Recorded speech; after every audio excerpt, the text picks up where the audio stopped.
Makasih, Mas Benny.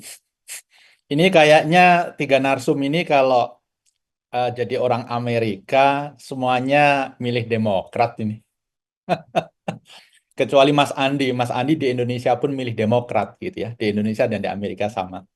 Cocok, cocok.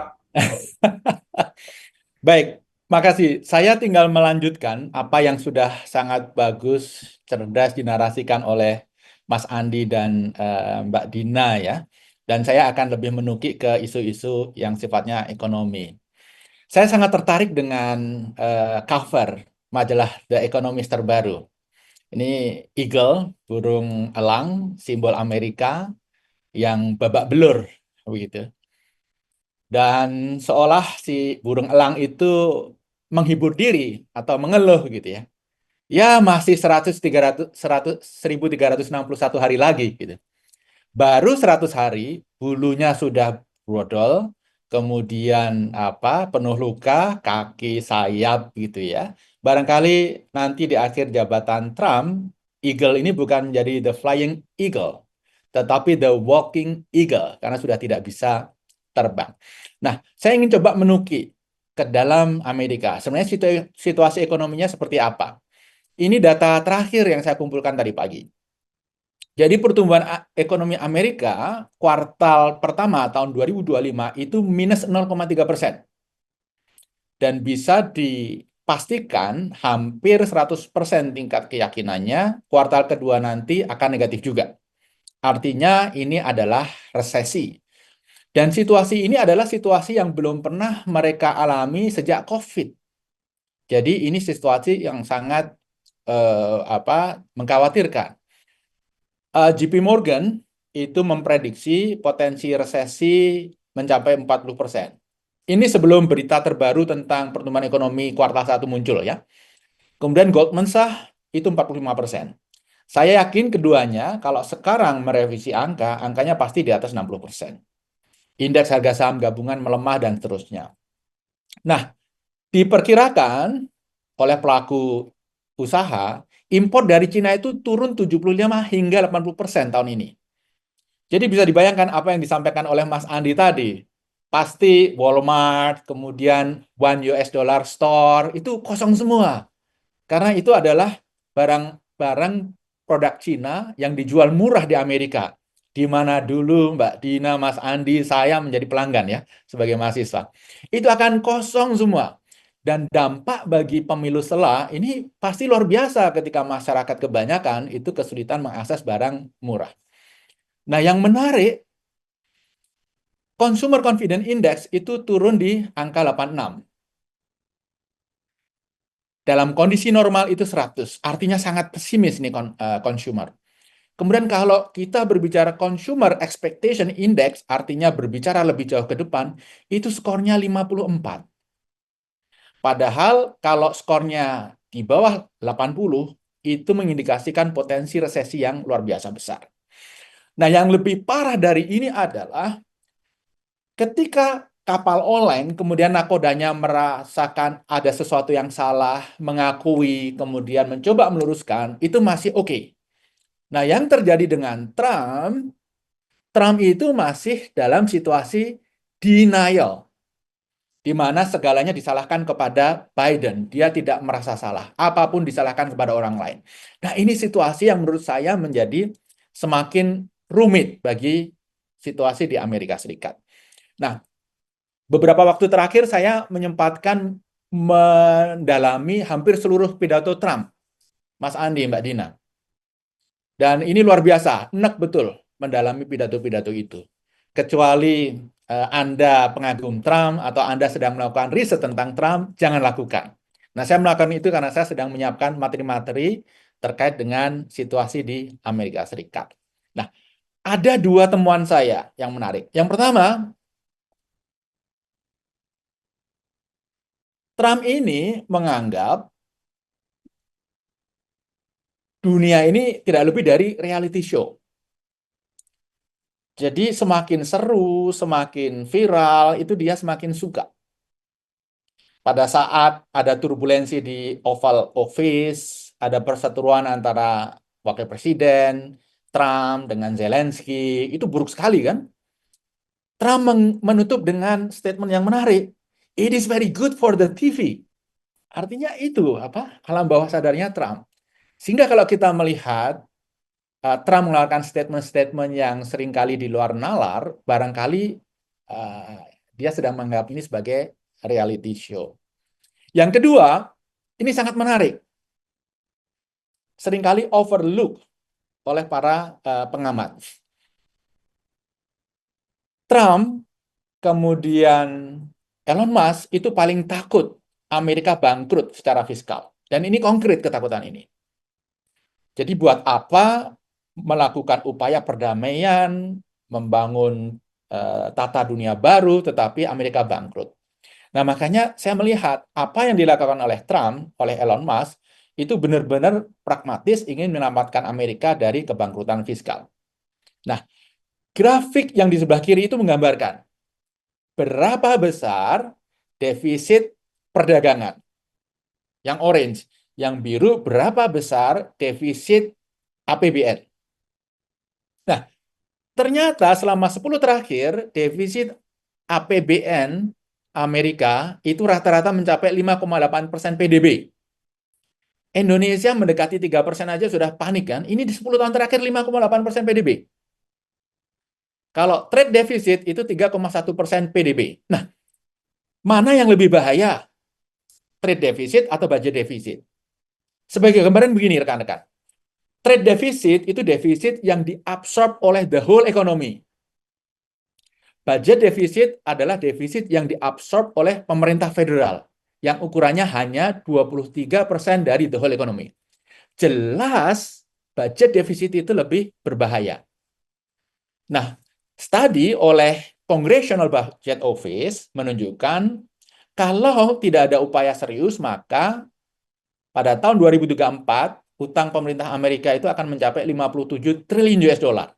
Dan dalam level itu, kebangkrutan fiskal sudah di depan mata. Yang menarik, pada saat State of the Union, pidato di depan Kongres, Trump menjanjikan, dalam masa pemerintahan saya, Amerika akan mengalami apa yang namanya balance budget, artinya defisit nol. Sehingga kalau kita melihat Trump mencoba menaikkan tarif, ya itu karena dia ingin meningkatkan revenue. Menaikkan pajak bukan pilihan, karena rakyat marah. Tapi kalau menaikkan tarif, dia bisa menarasikan seolah-olah ini untuk memprotek industri, ini untuk menghukum pihak asing, dan seterusnya. Jadi dalam konteks narasi, Trump ini sangat cerdas. Lalu di sisi lain, Elon Musk, tadi seperti disinggung oleh Bu Dina, memangkas pengeluaran. Jadi kerjasama. Trump menambah revenue, Elon Musk memangkas pengeluaran. Nah, melihat informasi ini, saya melihat perang Trump ini perang yang sangat kompleks. Perang tiga dimensi. Ada perang besar Amerika untuk mempertahankan hegemoni, di mana at whatever cost dia akan menghambat kemajuan Cina. Ini nanti silakan didiskusikan dengan Budina. Yang kedua, mengurangi trade deficit untuk mendorong industrialisasi. Itu perang dimensi kedua.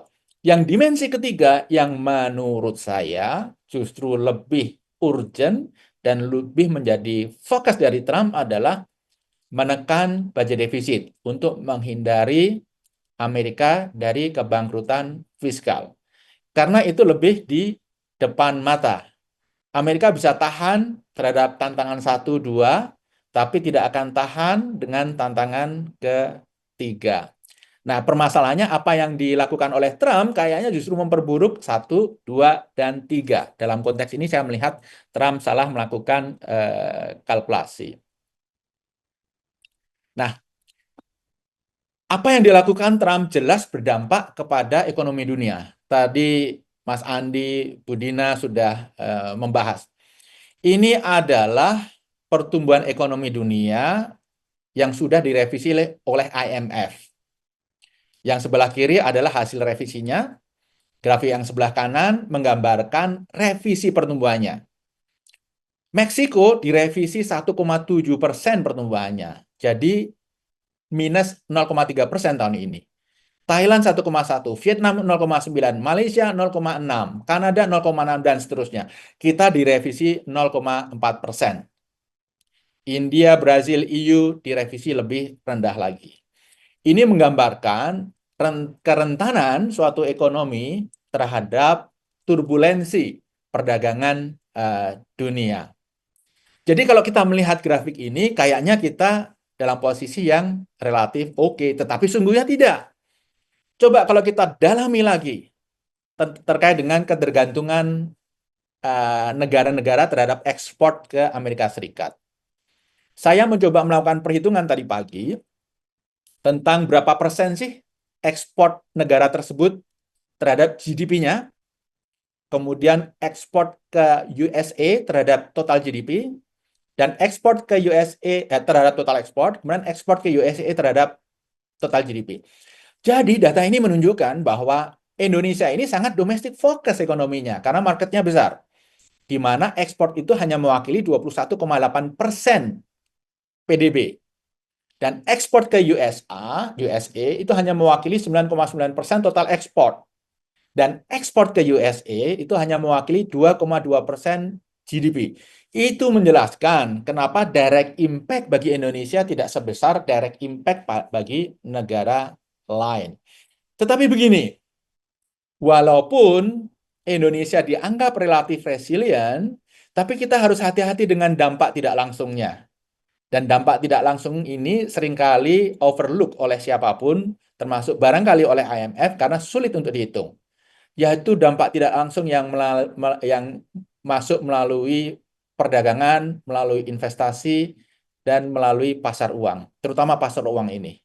Karena nanti kita akan diskusikan bahwa kendati pun ekspor ke Amerika itu hanya 9,9% dari total ekspor, hanya 2,2% dari total GDP, tetapi surplus ekspor ke Amerika itu hampir 50% total ekspor kita. Jadi hampir 50% dari total surplus ekspor kita itu dari Amerika. Angka tepatnya 45,4%. Kalau kita bernegosiasi dengan Amerika dan kita mengatakan, oke, surplus kita akan kita nolkan. Ya, Amerika senang, Amerika akan memuji kita. Tapi sebenarnya kita sedang memukul diri kita sendiri. Kenapa? Karena tiba-tiba current account defisit kita itu akan meledak.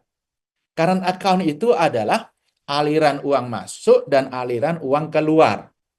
Kalau current account defisit artinya lebih banyak aliran uang keluar. Tekanan kepada rupiah makin besar.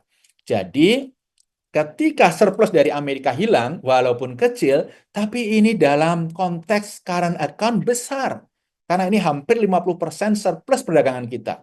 Kalau itu hilang, bisa dipastikan current account kita defisit dalam waktu yang cukup lama ke depannya. Dan rupiah akan semakin tertekan. Jadi tekanan bagi ekonomi kita akan lebih besar dalam konteks tekanan monetary, tekanan terhadap rupiah. Ini yang harus diantisipasi. Lalu bagaimana dengan respon kita? Saya rasa kalau melihat apa yang terjadi akhir-akhir ini, kita mempunyai 3 respon paralel ya, yang ketiga-tiganya krusial. Di level global, tadi Bu Dina,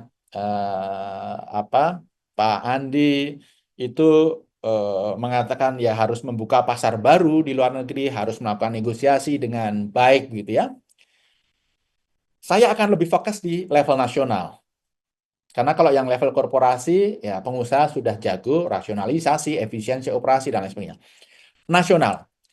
Apa yang terjadi di dunia ini harus menjadi momentum bagi Indonesia untuk memperbaiki diri. Karena selama ini kalau tidak ada shock terapi, tidak ada guncangan dari luar, kita itu melakukan perbaikannya itu too slow, too little, too late. Jadi ini harus menjadi stimulus untuk melakukan sesuatu dengan masif. Nah, alhamdulillah pemerintah membentuk 3 satgas. Satu, Satgas Perundingan Perdagangan untuk negosiasi dengan Amerika dan membuka pasar di belahan lain dunia. Yang kedua, Satgas Perluasan Kesempatan Kerja dan Antisipasi PHK. Nah, yang ketiga, Satgas Deregulasi. Saya akan lebih fokus ke Satgas Deregulasi. Karena deregulasi ini selalu kita lakukan, tetapi hasilnya adalah hanya regulasi baru, bukan aksi. Nah, momentum ini harus kita jadikan agar deregulasi ini menghasilkan aksi. Pak Prabowo dalam Sarasian Ekonomi mengatakan deregulation yang eye to eye and neck to neck dengan Vietnam. Apa yang dimiliki Vietnam, kita harus miliki. Syukur-syukur lebih bagus, paling tidak mendekati. Nah, saya ingin membedah. Kenapa dalam hal deregulasi ini kita perlu benchmark? Orang Indonesia kebanyakan pengalaman saya yang terbatas sebenarnya menunjukkan bahwa orang Indonesia kalau melakukan sesuatu tanpa benchmark, tanpa target yang jelas itu agak sulit. Tetapi ketika ada benchmark yang jelas, yang konkret, lebih gampang untuk mengejar. Dalam konteks ini diregulasi benchmarking dengan Vietnam. Pertanyaannya, kenapa Vietnam? Vietnam adalah outlier. Saya setuju dengan Bu Dina. Vietnam adalah negara yang sukses dalam banyak hal yang mengesankan berbagai negara. Yang pertama, pertumbuhan ekonomi Vietnam yang orange itu selalu lebih bagus daripada pertumbuhan ekonomi kita. Ya, nilai ekspor itu melejit jauh meninggalkan kita. Bayangkan tahun 2010, 14 tahun yang lalu, mereka hanya ekspor 80 miliar US dollar. Kita sudah 157 miliar US dollar. Sekarang mereka 405 miliar US dollar. Kita masih tumbuh ya sangat minimal di 264 miliar US dollar. Jadi Vietnam ngebalap kita. Tapi ini juga salah satunya karena didorong setelah Trump yang pertama, Cina itu melakukan relokasi manufacture besar-besaran untuk bersiap ketika Amerika semakin tidak reliable ke depan. Jadi dia diuntungkan dengan situasi geopolitik. Nah, kenapa bukan Indonesia yang diuntungkan? Karena kita tidak bersiap menampung peluang. Nah, yang kedua, kalau kita berbicara uh, daya tarik investasi, kita ambil contoh aja Jepang ya, karena Jepang adalah investor yang sudah sebenarnya loyal dengan Indonesia. Survei oleh JBIC mengatakan bahwa dulu tahun 2013 kita itu the most attractive countries for Japanese investors. Kemudian turun-turun-turun membaik lagi, sekarang di ranking keempat. Tapi coba lihat Vietnam, dari ranking kesekian sekarang menjadi ranking 2. Hanya kalah daripada India. Di bawah India, di bawah Vietnam itu tidak menyenangkan. Kenapa? India adalah mesin yang besar. Untuk membuat India puas, kemudian investasi melimpah ke negara lain, itu it will take decades. Vietnam juga kompetitor yang tidak mudah. Jadi bagi Indonesia, untuk mengejar Vietnam, mungkin tetapi harus dilakukan dengan kerja keras. Grafik yang di kanan itu menggambarkan betapa total FDI Indonesia dan Vietnam. Vietnam sejak tahun 2010 unggul di atas kita. Bahkan tahun 2023 lebih hampir 2 kali lipat kita. Yang lebih mencengangkan adalah kalau kita hitung rasio FDI terhadap PDB. Kita itu hanya 2% di tahun 2010, Vietnam 12,4%. Kita hanya 1,6% di tahun 2023, Vietnam 9,1%. Prestasi Vietnam memang mencengangkan dan layak untuk kita jadikan benchmark. Kemudian kenapa lagi Vietnam? Jadi Harvard itu mengeluarkan satu studi yang disebut dengan Country Complexity Index oleh Harvard Growth Lab. Ini mengukur kemampuan suatu negara memproduk produk-produk yang kompleks, yang sophisticated. Batu bara itu paling tidak sophisticated, CPO paling tidak sophisticated. Tapi kalau handphone, chip, computers itu sophisticated. Nah, di sini kita lihat Indonesia itu berada di ranking 54 dunia pada tahun 2000, kemudian turun menjadi posisi 70 tahun 2023. Vietnam dari posisi 94 menjadi posisi 53. Negara-negara lain melakukan perbaikan, sedangkan kita satu-satunya yang justru turun dalam periode itu. Ini PR luar biasa bagi kita kalau kita ingin mengejar ketertinggalan dari negara lain. Faktanya sekarang ini 40% ekspor kita itu berasal dari 6 komoditi. CPO, tembaga, nikel, minyak, gas, kemudian batu bara. 40%. Sekitar 50 sekian persen, hampir 60% itu commodity related. Jadi ketika yang dilakukan negara lain itu stepping up the global supply chains, menaiki, kita itu justru stepping down. Produk yang kita ekspor itu justru semakin didominasi oleh produk-produk primer yang tidak menciptakan nilai tambah. Nah, lalu apa yang harus kita lakukan? Deregulasi yang full blown. Mengcover apa saja? Ada 9 poin yang saya tawarkan di sini. Yang pertama terkait premanisme, ini paling gampang. Berantas premanisme di kawasan industri. Ini agak aneh ini di Indonesia. Preman bisa berkeliaran di kawasan industri dan seolah-olah dibiarkan begitu saja. Perlu shock terapi, perlu diguncang, perlu dihukum mereka yang melakukan itu. Kemudian yang kedua masalah perizinan. Saya rasa sudah banyak dibahas. Kemudian yang ketiga efisiensi sektor keuangan.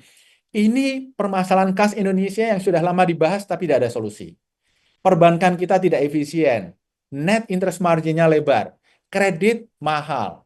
Selain juga sekarang kredit sulit didapat karena orang lebih suka daripada naruh uang di bank ditaruh dalam bentuk SBN yang bunganya tinggi dengan risiko yang rendah. Kemudian pasar modal kita itu tidak mendapatkan perhatian. Jadi di berbagai negara di dunia, kalau ingin ekonomi itu vibrant, pasar modal harus dikembangkan. Karena ini menjadi persaingan sektor perbankan, sehingga akan menekan turun suku bunga. Karena pasar modal menyiapkan pinjaman untuk yang sifatnya modal jangka panjang, sedangkan perbankan sangat terbatas. Kemudian yang lain adalah kuota dan TKDN. Ini perlu mendapatkan perhatian karena selama ini kuota dan TKDN narasinya indah. Tapi faktanya ini adalah kesempatan rent seeking bagi banyak pihak. TKDN, ya kita tahulah praktek TKDN handphone katanya TKDN-nya 35%. Tapi sebenarnya prakteknya adalah impor dari Cina, ganti bungkus, kemudian dijual kepada produsen di dalam negeri, dan itu sudah dianggap sebagai TKDN. Saya pernah ngobrol dengan Presiden Director perusahaan mobil, ini brand China di Indonesia, yang saya ceritakan di sini karena sudah tutup, sudah bangkrut. Dia cerita TKDN-nya 44%. Kemudian dia juga cerita untuk menjadi 90% gampang. Saya kan kaget, kemudian saya tanya caranya. Ternyata yang dia lakukan adalah impor dari Cina ke pihak ketiga unpacking, kemudian packing, kemudian pabrik itu beli dari pihak ketiga itu, dan itu sudah dianggap sebagai TKDN. Nah, kalau TKDN, kebijakan yang kelihatan indah, tetapi prakteknya seperti itu, sebenarnya ini sedang membuat Indonesia tidak menarik bagi investasi berkualitas. Sebenarnya ini kita sedang memberikan karpet merah kepada para pelaku bisnis yang suka bermain-main dengan regulasi. Satu case yang menarik, Apple. Kenapa Apple tidak mau masuk ke Indonesia? TKDN-nya tinggi ya. Kalau perusahaan dari negara lain mungkin bisa melakukan main-main seperti itu. Tapi Apple adalah perusahaan Amerika. Yang saya yakin Budina paham betul di sana. Di sana ada FCPA, Foreign Corruption Practice Act. Kalau perusahaan Amerika melakukan korupsi di negara manapun, maka sebenarnya dia sedang melakukan korupsi di Amerika. Dan hukuman di Amerika itu bisa dikenakan. Jadi perusahaan seperti Apple tidak bisa melakukan hal-hal yang sifatnya seperti itu. Kemudian free trade agreement, tax incentive, kemudian underground economy, ini harus kita tekan betul. Di Indonesia sekitar 15%, bahkan lebih dari GDP, ini ukurannya. Ini adalah produk-produk palsu, produk-produk selundupan, produk-produk yang tidak membayar pajak, tidak membayar cukai, dan sebagainya.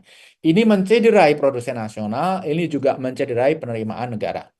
Kemudian ketenagakerjaan, kepastian hukum bidang ketenagakerjaan termasuk terkait dengan UMP, tenaga kerja asing, THR dan lain sebagainya ini harus dipastikan. Saya rasa di Vietnam dan di banyak negara ini sudah tuntas sejak lama dan kita masih berjuang hingga detik ini. Kemudian BPJS Ketenagakerjaan, hindari politisasi, hindari intervensi. Karena ini merupakan jaring pengaman bagi para pekerja. Kita harus pastikan uangnya ada, tidak dikemana-manakan, sehingga kalau dibutuhkan memang tersedia untuk mereka yang berhak. Kemudian yang terakhir, logistik cost. Nah, ini kembali masalah premanisme, masalah investasi di bidang infrastruktur yang tidak diimbangi dengan perbaikan manajemen logistik.